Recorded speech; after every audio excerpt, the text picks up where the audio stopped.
क्या हम कमाते अपने लिए हैं या सरकार के लिए? क्या सच में भारत में सिर्फ 1 से 2% लोग ही इनकम टैक्स देते हैं? बाकी के लोग क्या फ्री में जी रहे हैं? क्या हम सांस लेने का भी टैक्स देते हैं? क्या अपनी खरीदी हुई ज़मीन पर भी हर साल सरकार को पैसा देना पड़ता है? गरीब बच जाता है, अमीर बच जाता है, तो क्या मिडिल क्लास ही पिसता है? आज इन सभी सवालों का जवाब मिलेगा। भागना मत, क्योंकि हो सकता है आप रोज टैक्स दे रहे हों और आपको पता भी ना हो। तो पहला सवाल है, टैक्स क्यों देना पड़ता है? सरकार पैसा कहां से लाए? क्या प्रधानमंत्री अपनी जेब से सड़क बनवाते हैं? क्या विधायक अपने खेत बेचकर फौज चलाते हैं? नहीं। सड़क, पुल, पुलिस, फौज, स्कूल, अस्पताल सब टैक्स के पैसों से चलता है। तो हाँ, टैक्स जरूरी है, लेकिन सवाल ये है, जरूरी चीज का सही इस्तेमाल हो रहा भी है या नहीं?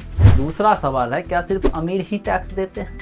दरअसल हकीकत ये है, देश में 140 करोड़ आबादी में सिर्फ 1 से 2% लोग ही इनकम टैक्स देते हैं। आपके मन में सवाल आ रहा होगा, तो क्या बाकी 98% लोग टैक्स नहीं देते? ये कहना भी गलत होगा। अगर आप 10 रुपया का साबुन खरीदते हो तो आपको टैक्स देना पड़ता है। पेट्रोल भरवाते हो तो आपको टैक्स देना होता है। मोबाइल खरीदते हो तो आपको टैक्स देना होता है। आप सीधे नहीं दे रहे, लेकिन हर दिन दे रहे हो। इसे कहते हैं जीएसटी, यानी चुपचाप कटने वाला टैक्स। तीसरा सवाल, हम सांस लेने का भी टैक्स देते हैं क्या?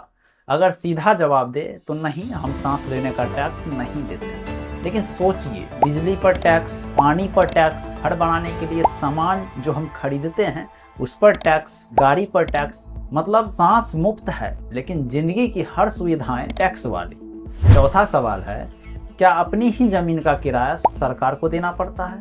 मतलब आपने जमीन खरीदी, पैसा दिया, रजिस्ट्री करवाई, फिर हर साल प्रॉपर्टी टैक्स क्यों? क्योंकि स्थानीय विकास के नाम पर नगर पालिका या फिर पंचायत पैसा लेती है। अब सवाल, विकास दिख रहा है या नहीं? अगर सड़क टूटी है तो सवाल तो बनता है। पांचवा सवाल, खेती पर टैक्स क्यों नहीं? इनकम टैक्स एक्ट 1961 की धारा 10(1) के तहत कृषि आय, फसल बिक्री से कमाई पूरी तरह टैक्स फ्री है। खेती मौसम, बाढ़, सूखा जैसी प्राकृतिक जोखिमों पर निर्भर है, इसलिए किसानों को आर्थिक राहत दी जाती है। मतलब किसान करोड़ों कमाए तो इनकम टैक्स नहीं। ये राहत है, किसानों के लिए अच्छा है, होना भी चाहिए। लेकिन कुछ बड़े लोग अपनी काली कमाई खेतों की आय दिखाकर बचा लेते हैं, तो सिस्टम अच्छा भी है और इसका गलत इस्तेमाल हो सकता है। छठा सवाल, सिगरेट पर इतना टैक्स क्यों? सरकार कहती है ये चीजें खराब है, फिर 28% जीएसटी प्लस भारी टैक्स क्यों? क्योंकि आपकी बुरी आदतें सरकार की कमाई है। आप धुआं उड़ाते रहें, सरकार नोट गिन रही है। सातवां सवाल, सबसे ज्यादा पिसता कौन है? देखिए, गरीब टैक्स के दायरे में नहीं आता है, इनडायरेक्ट टैक्स में आता है, और अमीर सीए रखकर टैक्स बचा देता है। बीच में बच कौन जाता है? Middle class. सैलरी आने से पहले टैक्स कट जाता है और बदले में टूटी सड़क, सरकारी अस्पताल में लाइन, स्कूल में मास्टर की कमी। तो गुस्सा कहाँ जाए?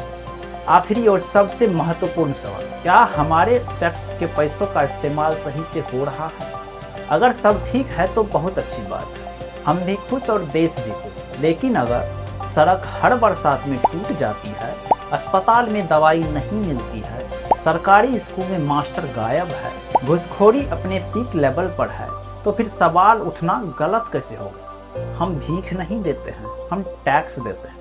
टैक्स देना हमारा कर्तव्य है, लेकिन हिसाब मांगना हमारा अधिकार। और अब सबसे सीधा सवाल, क्या हम सिर्फ टैक्स देने के लिए जी रहे हैं?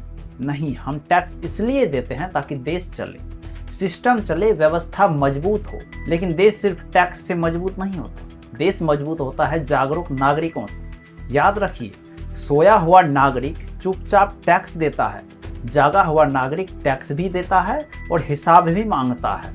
सत्ता की अंधी चाटुकारिता करने से अच्छा है सच्चे देशभक्त बनो, क्योंकि सच्ची देशभक्ति तालियां बजाने में नहीं, सवाल पूछने में है। जो देश से प्यार करता है वो देश को बेहतर देखना चाहता है, और बेहतर देश सिर्फ वोट से नहीं, जागरूक सवालों से बनता है। इसलिए टैक्स भी दीजिए, लेकिन सच के साथ खड़ा रहिए।